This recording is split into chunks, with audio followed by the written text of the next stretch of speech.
Hi everybody, I'm Lauren. I'm the teen librarian at the Scott County Public Library in Georgetown, Kentucky, and I am here for our Teen Crochet 101 Part 1. So this is Part 1 of 3 where I'm going to attempt to show you guys a little bit about crochet, and there's a lot more out there that I don't know, so this is just kind of what I do when I'm working on my projects.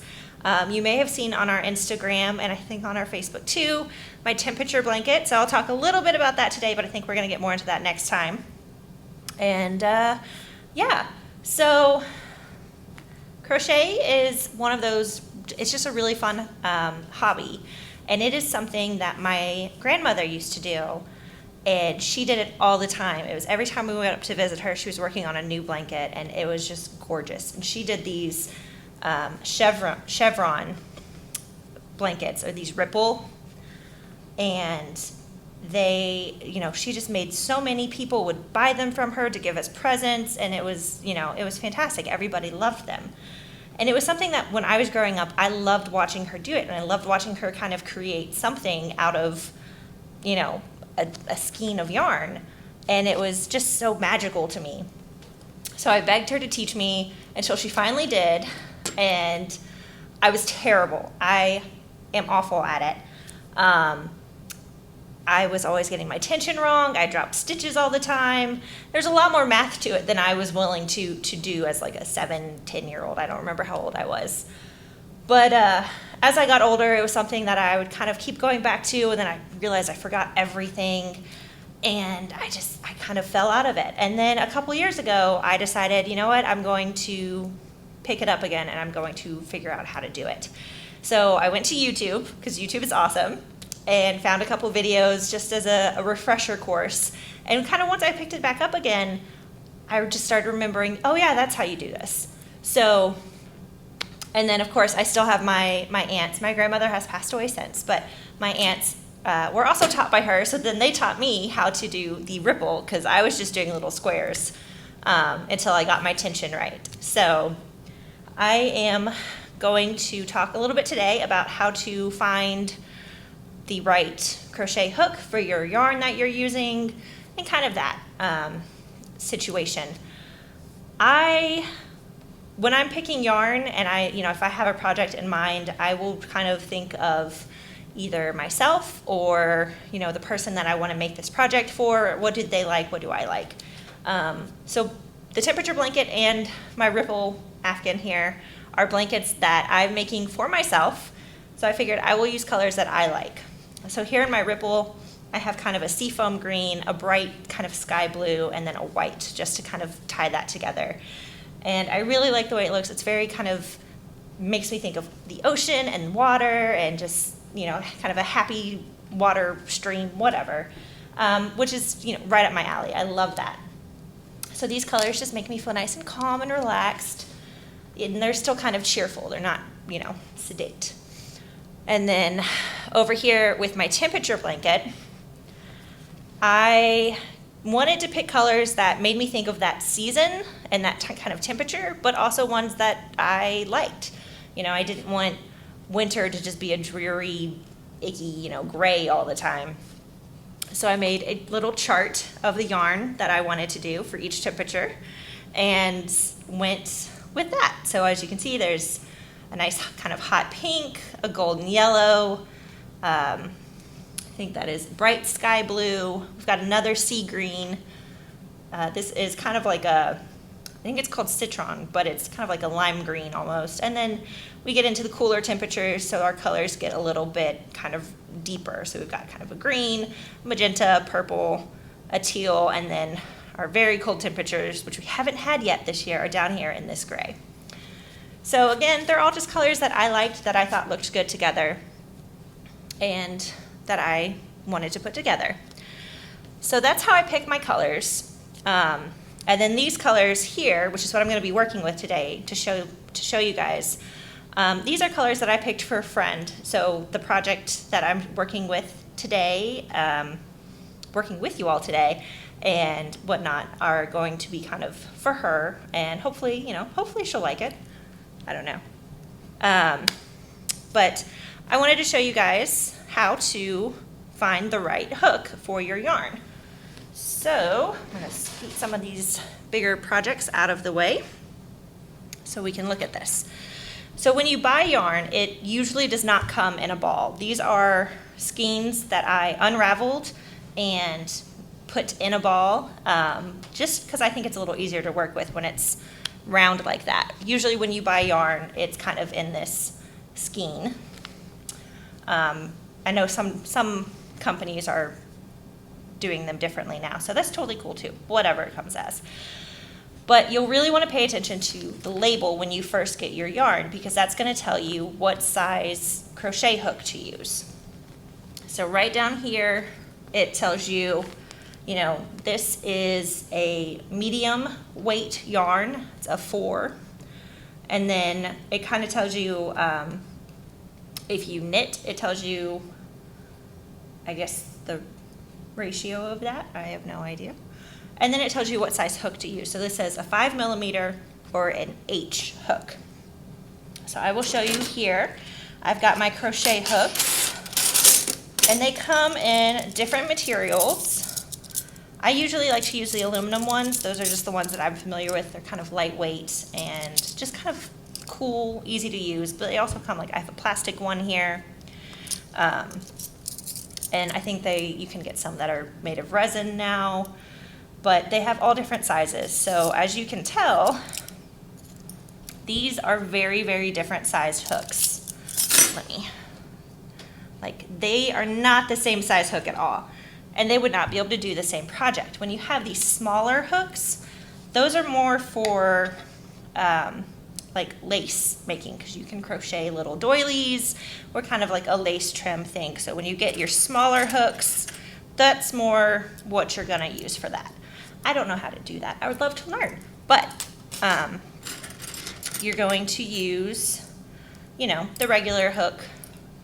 They're all regular hooks, but you're going to find here where it kind of flattens out, it tells you what size the hook is. So this is a size G, and this one is a size H. So this H is the hook that best grips this size yarn.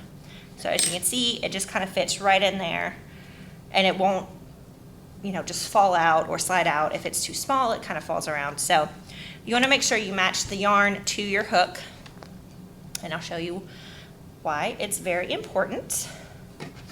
So the yarn that I'm working with, on its label, it's classified as a bulky yarn. And as you can tell, it's kind of thick. It looks kind of like regular yarn. So I'm going to pull out a strand from this little ball here to show you guys the difference. This is yarn that's specifically for kind of like a baby blanket, as you can tell with the kind of pastel colors. But if you can look and see at that difference in size, you would not be able to use the same hook for that. So that's why you kind of want to match up your hook to your yarn. And another little tool that I think comes in handy is kind of like a tapestry needle. I will use this to, if I am making squares or any, if you have rows or whatever you're doing, I'll go back in with a tapestry needle and weave it in, and that way you don't have string poking out everywhere. So let me get my squares out here, and I will show you guys what I've been doing and kind of what I've been playing around with. So let me put all of these other hooks away so they're not going to rattle. And of course you'll also need some scissors, because you will need to cut yarn eventually. So let me, sorry guys, my throat is a little bit dry. Excuse me. So this project, I decided I'm going to just do little squares. Squares are a really great way to kind of get started and to see what size stitch you make when you do your chain. So what I like to do before I get started too far. I have 3 squares that I've already made here, and there's a tiny, tiny difference. So they are each 10 chains across. So a chain is, the chain across is made of 10 stitches. Let me put it that way. So that's when you crochet, your row is called a chain. So each one is 10 across, and they look a little bit different in size, and I forgot to count, which is my problem when I crochet, but they do go up 10 rows each, thereabouts. They might be a little bit different. So let me go ahead and show you how to get started. And this is the part that I always forget. I had to watch a video earlier today to remember. So, because when you're working on a blanket and you're, just going on the same blanket, you're not starting over and again. So it's a little tricky. If you look at a book, patterns and crochet books are crazy. They look insane. There's a lot of abbreviations. So I'm going to try to make this simple. We are just going to start with a slip knot. Okay, so I'm going to show you guys how to do the slip knot. This is the up close version. So it's kind of like doing an overhand knot. You're going to take both ends. So I've got my free end here, and then this is still connected to my yarn ball, which is right there. There you go. And so you're going to take your yarn, but instead of coming all the way through like you would if you were tying your shoe, you're going to, let me start over so I have a longer tail. You're going to cross your yarn and then pinch the tail and pull that into your loop. So then you have your loop and your free end here, and this is still attached to your yarn ball. So what you're going to do is you take your hook, you go through your loop, and you can tighten that by pulling on the free end until it's snug around your hook. You don't want it to be super tight, but you do want it to be snug. So then I'm going to hook my yarn around my fingers and crochet my first chain. So what I do is I go underneath my yarn and I hook it and then pull it through that loop. And I'm just going to repeat that to build my chain. I'm going to go 10 across to match the other squares that I've made. And I forget to count all the time, so who knows what I'm going to end up with. But I think that's probably good. So I'm going to stop there and I'm going to count. So each chain, each stitch, you can tell. You can kind of tell them apart because they each form kind of like a little V. So down here is my first one, and then we have a, you can tell this is a nice V right there, and then right there. So let's see, we go 1, 2, 3, 4, 5, 6, 7, 8, 9, 10, and 11. So I did 11 across, but that's okay because you need that 11th to turn around on. So I'm going to flip it to go back the other way, and I am going to skip my 11th. So this is the one that my yarn is coming out of right now. I'm going to skip over that one and go to my 10th. So I am going to just go through the middle of my V, just right between the two, and grab the yarn and pull it through so that I have 2 loops on my hook, and then I'm going to grab the yarn again, yarn over, I think is what they call that, and pull it through both of those stitches. So I'm just going to keep doing that. I think it's easier to go through the middle of your V when you're getting started, even though if you continue that throughout your entire square, you'll create ridges, and that's okay. Let's see if I can flip it over and show you guys. If you don't want ridges in your project, this little loop right there, you just take your hook underneath that instead of between the V, you would kind of go underneath it. It's a little bit hard on the first one, but you want If I can get it, I'll show you guys. I don't know. No, I'm not gonna be able to get it. Okay, bear with me. So I'm just gonna keep going and get to the end of my 10 stitches here. Go through the middle of the V, grab 2, pull it through the middle, grab, and then pull it through both. All right. So we'll come back here and count. 1, 2, 3, 4, 5, 6, 7, 8, 9, 10. 10. So I'm going to make my 11th.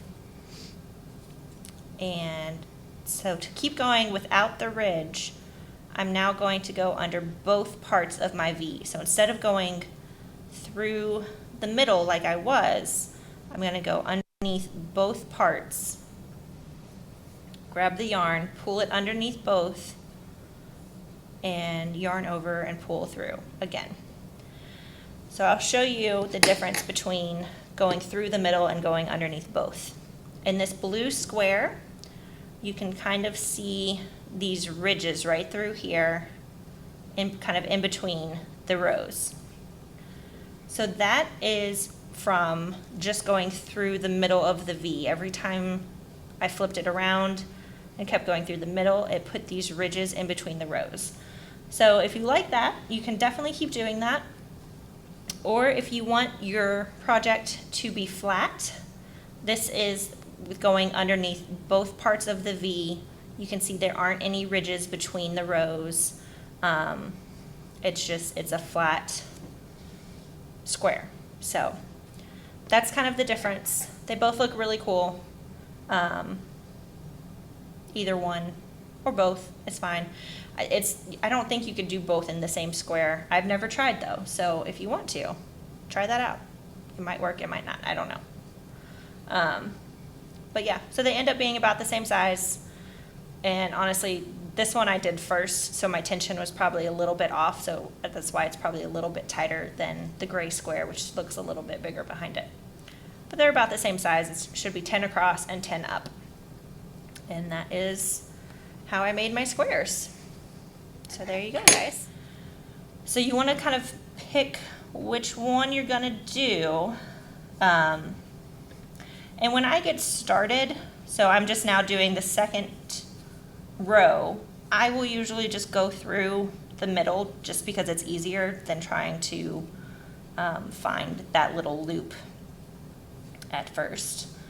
So let me get here to the end of my pink row, and it can be a little hard to get through the end ones for whatever reason. They get tight, and that probably has something to do with my tension, but what are you gonna do? All right, so now I'm gonna count again because I don't trust myself, so I'm gonna count. So that's 1, 2, 3, 4, 5, 6, 7, 8, 9, and then 10 here. That's kind of folded under. So I'm going to add in my 11th to grow on, flip it around, and I'm going to go through the middle of my V again. And I'm just going to keep doing this and going back and forth. So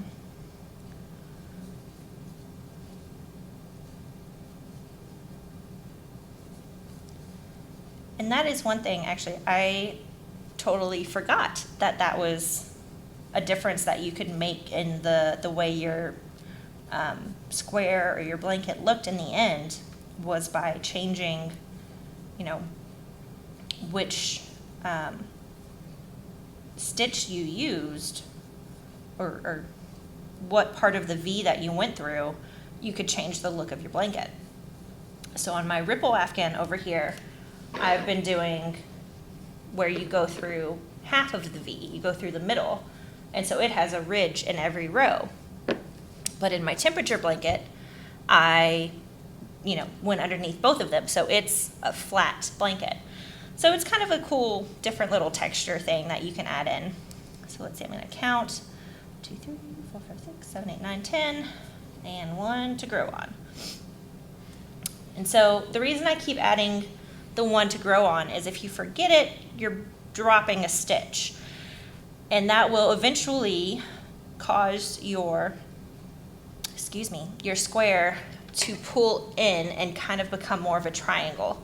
So it kind of turns into a very lopsided, product instead. And that's okay, if you're just starting out and that's what happens, it's what happens. I made a lot of very lopsided scarves when I got started, so that's okay. 1, 2, 3, 4, 6, 7, 8, 9, 10, and I think I already did the one to grow on. I don't know. See, I already lost count. It's fine. But yeah, that's pretty much how to get started, or how I got started or restarted with crochet. I have a lot of squares at home. I practiced my squares a lot. And basically my plan is, once I get a good number of squares, I will take my tapestry needle, wherever it went, somewhere in here, and take, a yarn. I may choose a different yarn than these. I may use just one of these. And I'll just kind of sew all of my squares together in a pattern or whatever, and hopefully turn it into some sort of blanket or throw or something like that. And yeah, that is how I got started in crochet. Hopefully you guys learned something in this video that you will use in your own crafting. In part 2, I'll talk a little bit more about kind of building the blanket and the temperature blanket. And then in part 3, Mercedes is going to come and join me and show off her crochet skills, which are insanely amazing. She can do all sorts of fancy things that I have not yet started to learn. So hopefully you guys stick around and come back for part 2 and part 3. And don't forget, you can still register for summer reading. We are doing our reading through, our reading logs are through Beanstack, so you can find that on our website, which is scottpublib.org, and register for that. Make sure you keep that updated, because that's how we choose our weekly prize winners. And then you can also come to the library and pick up your summer reading bags. We have some for ages 0 to 3, some for 4 to 12, and of course we have some bags for our teens, so that would be 12 to 18. So yeah, keep an eye on our calendar for upcoming events, and thanks for hanging out with us. We'll see you next time.